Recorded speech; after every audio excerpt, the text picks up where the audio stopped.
बिना सीखे आप कोई सी भी ट्रेडिंग करो उसका अंजाम बुरा ही होगा। लेकिन अगर आप एक बार को ऑप्शन ट्रेडिंग बिना सीखे करने की कोशिश करते हो तो ज़्यादा से ज़्यादा आपको फाइनेंशियल लॉसेस होंगे। लेकिन अगर आप फॉरेक्स ट्रेडिंग बिना सीखे करते हो तो पहली बात तो आप कर नहीं पाओगे, और अगर गलती से आप कर भी गए तो आप कुछ ही दिनों में अपने आप को जेल की सलाखों के पीछे पाओगे, क्योंकि यहाँ पर आरबीआई की और मनी लॉन्ड्रिंग एक्ट के बहुत सारी रूल्स एंड रेगुलेशंस लागू होती हैं।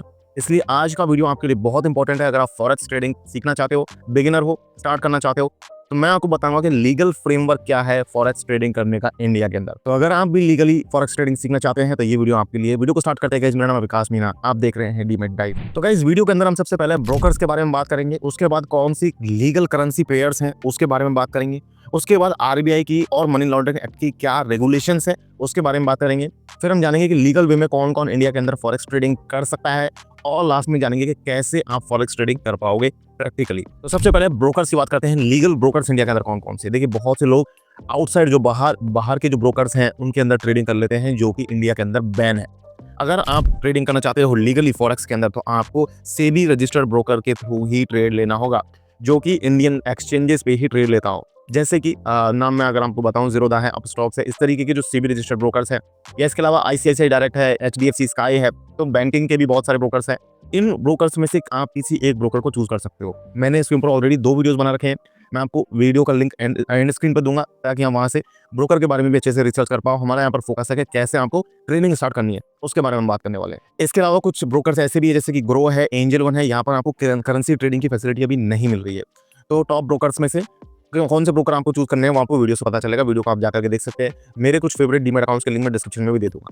बात करते हैं पेयर्स की। तो पेयर्स कौन कौन से लीगल हैं, तो 4 ही पेयर्स यहाँ पर जो है वो लीगल है। देखिए, पहला जो पेयर है, मतलब आपको सिर्फ आईएनआर बेस्ड पेयर में ही ट्रेडिंग करनी है अगर आप लीगल वे में करना चाहते हो। तो पहला पेयर कौन सा हो जाता है, यूएसडी आईएनआर का, यानी कि यूएस डॉलर और आईएनआर का पेयर हो जाता है। दूसरा हो जाता है यूरो और आईएनआर का। तीसरा हो जाता है जीबीपी और आईएनआर का।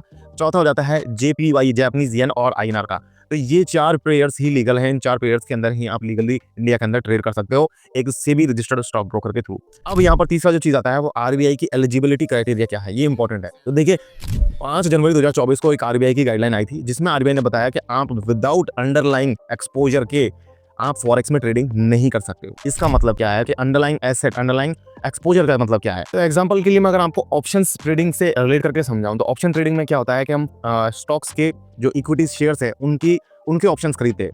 तो वहां पर मान लीजिए अगर ऑप्शन में भी कोई ऐसी कंडीशन आ जाए कि बिना आप अंडरलाइंग एक्सपोजर के ऑप्शंस में भी ट्रेडिंग नहीं कर सकते, तो वहां पर क्या होगा कि अगर आपको किसी शेयर के ऑप्शन में ट्रेड लेना है तो आपको उस शेयर को फिजिकली खरीद के रखना पड़ेगा अपने पास। डिलीवरी में आपके डीमैट अकाउंट में वो शेयर होना चाहिए, तभी आप उस शेयर पे ऑप्शन का ट्रेड ले पाओगे।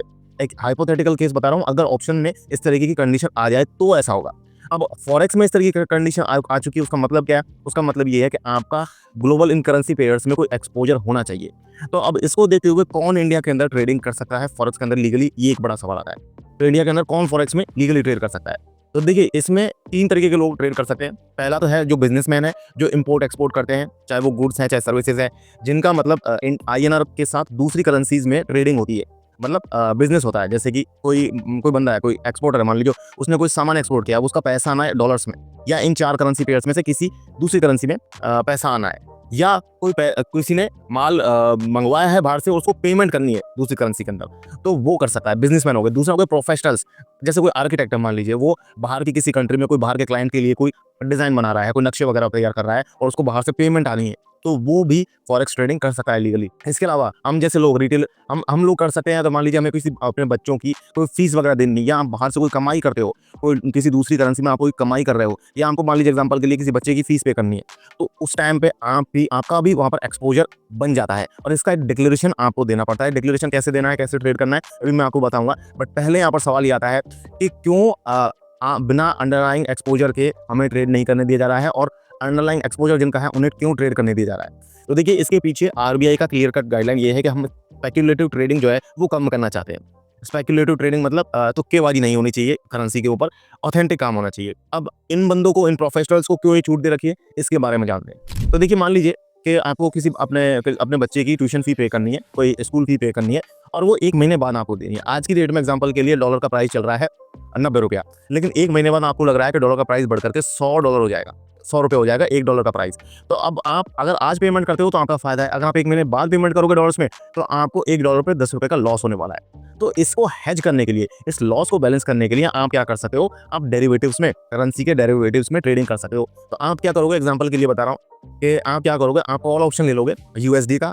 तो अगर 1 महीने बाद डॉलर का प्राइस ₹10 बढ़ गया तो वहां पर आपको फीस पे करने में जो लॉस हुआ है आज की डेट के कंपैरिजन में, वो लॉस आपका उस कॉल ऑप्शन में होने वाले प्रॉफिट से बैलेंस हो जाएगा। तो कुल मिलाकर के लॉस को बैलेंस करने के लिए जिन लोगों का अंडरलाइंग एक्सपोजर है इन करेंसीज में, तो वही लोग यहाँ पर करेंसी के अंदर डेरिवेटिव्स में ट्रेड कर सकते हैं। करेंसी डेरिवेटिव्स का मतलब फ्यूचर और ऑप्शंस होते हैं करेंसी, इन चारों करेंसी पेयर्स के। अब वो अलग अलग डेट के होते हैं, एक्सपायरीज अलग अलग होती है, जिस तरीके से ऑप्शंस होता है उस तरीके से। अब अगर आपको करना है, किसी को करना है, तो उसके क्या तरीके हैं? तो अगर आपको फॉरेक्स ट्रेडिंग करनी है इंडिया के अंदर लीगल वे में, तो उसके 2 तरीके हैं। अगर आपका अंडरलाइंग एक्सपोजर $100 मिलियन से कम है तो उस केस में आप एक आरबीआई का डिक्लेरेशन फॉर्म आता है, ये आपको कुछ ब्रोकर जैसे कि अपस्टॉक जो है वो उनके खुद के ऐप के अंदर ही दे रहे हैं, या आप इसे आरबीआई की वेबसाइट से डाउनलोड कर सकते हो। इस आरबीआई डिक्लेरेशन फॉर्म को आप डाउनलोड करके इसे भर करके आप अपने ब्रोकर को सबमिट करोगे ऐप के अंदर ही, तो वहां से ब्रोकर इसे ऊपर एक्सचेंज के पास भेजेगा और वहां से अप्रूवल लेगा।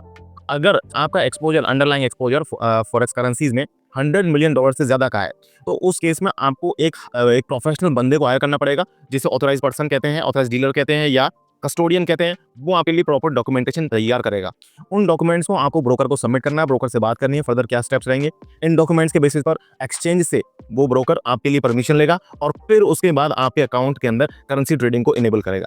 उसके बाद आप हेजिंग कर पाओगे, यानी कि फ्यूचर एंड ऑप्शंस में ट्रेड ले पाओगे, क्योंकि आपका अंडरलाइंग एक्सपोजर है, आपको लॉस हो सकता है, तो उसको हेज करने के लिए आप ट्रेड ले पाओगे। अब हालांकि मैं मान रहा हूं कि इन सब रूल्स की रेवोल्यूशन की वजह से इंडिया के अंदर ट्रेडिंग, फॉरेक्स ट्रेडिंग लगभग खत्म ही हो चुकी है। इसमें कोई बहुत ज्यादा स्कोप बचा नहीं है ट्रेडर्स के लिए स्पेशली। हाँ, बिजनेसमैन है जो मतलब जेन्युइन जिन्हें लॉस हो रहा है वो अपना हेजिंग वगैरह कर सकते हैं, तो उसके लिए ही सिर्फ ये फॉरेक्स ट्रेडिंग इंडिया में अवेलेबल रहेगी। लेकिन इसका मतलब ये नहीं है कि जो बाहर के जो ब्रोकर्स हैं और उनमें आप जाकर के फॉरेक्स ट्रेडिंग स्टार्ट कर दे, वो बिल्कुल ही गलत होगी आपके लिए। अगर आप करना ही चाहते हैं तो इस तरीके से आप कर सकते हैं, मैंने आपको पूरा तरीका बताया। इसके अलावा वॉल्यूम भी आज की डेट में काफी कम हो गया है फॉरेक्स ट्रेडिंग में, जिसकी वजह से ज़ीरोधा ने बीएससी पर ट्रेडिंग करना बंद कर दिया है। यानी कि आपको ज़ीरोधा के अंदर भी आप फॉरेक्स ट्रेडिंग लेते हो तो सिर्फ नेशनल स्टॉक एक्सचेंज के थ्रू ले सकते हो, बीएससी पर वहां पर बंद कर रखा है, क्योंकि बीएससी पर लिक्विडिटी नहीं होती। इसी तरीके से कुछ ब्रोकर्स करेंसी ट्रेडिंग पहले जैसे एंजल वन प्रोवाइड कर रहा था, एंजल वन ने बंद कर दिया। वो स्टार्टिंग से ही करेंसी ट्रेडिंग की फैसिलिटी नहीं दे रहा है। तो ये तरीका है, मैंने आपको बताया। अगर आप सेफली करना चाहते हैं तो इसी तरीके से आप फॉलो करें। अगर आप बाहर के किसी ब्रोकर के चक्कर में फंसते हैं तो वहां पर मनी लॉन्ड्रिंग की प्रॉब्लम्स भी आपको फेस करनी पड़ सकती है, क्योंकि जो बाहर के ब्रोकर से सेबी रजिस्टर्ड नहीं है और ऐसी कंट्रीज में रजिस्टर्ड है जहां पर पैसे को गलत तरीके से यूज किया जाता है, ब्लैक मनी को वाइड करके मंगवाया जाता है, तो उस पर ऑलरेडी इंडिया की गवर्नमेंट की काफी नजरें हैं। तो अगर आप सेफ तरीके से करना चाहते हो तो मैंने आपको तरीका बताया। अगर आपको पसंद आया तो वीडियो को लाइक जरूर करें। मेरे फेवरेट डीमैट अकाउंट्स जिनमें आप करेंसी ट्रेडिंग कर सकते हो, डिस्क्रिप्शन में आपको लिंक मिल जाएगा, जाकर के आप स्टार्ट कर सकते हैं।